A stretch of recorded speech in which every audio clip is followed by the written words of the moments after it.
Hi friends, welcome to my channel. ഒരു പുതിയ വീഡിയോയിലേക്ക് എല്ലാവർക്കും സ്വാഗതം. ഈ ചാനൽ ആദ്യമായി കാണുന്ന ആരെങ്കിലും ഉണ്ടെങ്കിൽ ഒന്ന് സബ്സ്ക്രൈബ് ചെയ്തേക്കണേ. അതുപോലെ തന്നെ വീഡിയോ ഇഷ്ടമായാൽ ഒന്ന് ലൈക്ക് ചെയ്തേക്കണേ. അപ്പോൾ ഞാനിന്നൊരു പുതിയ റെസിപ്പിയുമായിട്ടാണ് വന്നിരിക്കുന്നത്.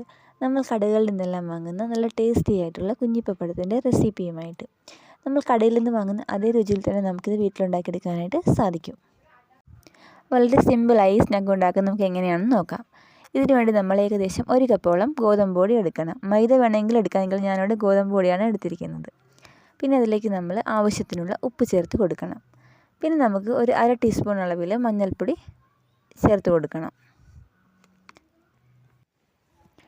നമുക്ക് ഈ സ്നാക്കിന് നിറത്തിനും അതുപോലെ തന്നെ എരിവിനും വേണ്ടി മുളക് പൊടി വേണം. ഏകദേശം 2 ടീസ്പൂണോളം മുളക് പൊടി നമുക്ക് ചേർത്ത് കൊടുക്കാം. പിന്നെ നമുക്ക് 1 ടീസ്പൂൺ അളവിൽ ഓയിൽ ചേർത്ത് കൊടുക്കാം. അത് വെളിച്ചെണ്ണ ആയാലും കുഴപ്പമില്ല.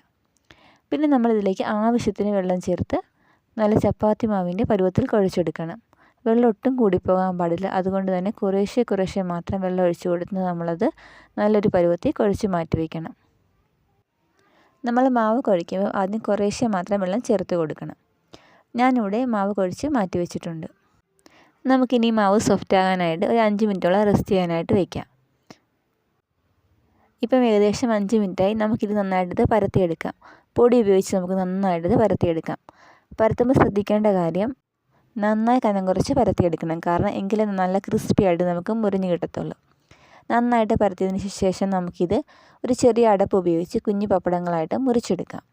ബാക്കിയുള്ള മാവ് നമുക്ക് ഇതിൽ നിന്ന് മാറ്റാം.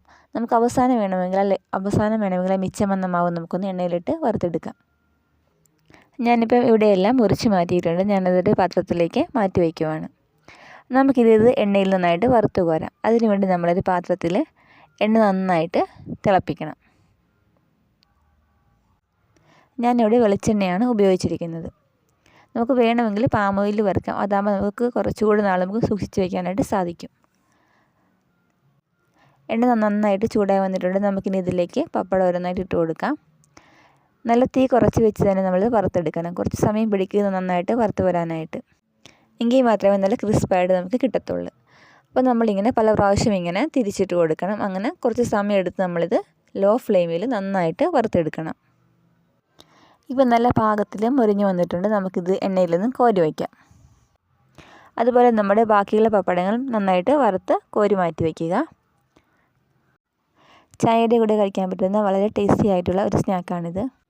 കടയിൽ നിന്ന് വാങ്ങുന്നതിനേക്കാൾ തന്നെ രുചിയിൽ നമുക്കിത് വീട്ടിലുണ്ടാക്കിയെടുക്കാനായിട്ട് സാധിക്കും. നിങ്ങൾ വിചാരിക്കും വളരെ സിമ്പിളാണല്ലോ എന്ന്. പക്ഷേ വളരെ സിമ്പിളാണെങ്കിലും നല്ല ടേസ്റ്റിയാണ്. എന്തായാലും നിങ്ങളൊന്ന് ട്രൈ ചെയ്ത് നോക്കണം. എന്നിട്ട് അഭിപ്രായം ഒന്ന് കമൻറ്റ് ചെയ്യണേ. അപ്പോൾ ഇനി മറ്റൊരു വീഡിയോയുമായിട്ട് കാണാം നമുക്ക്.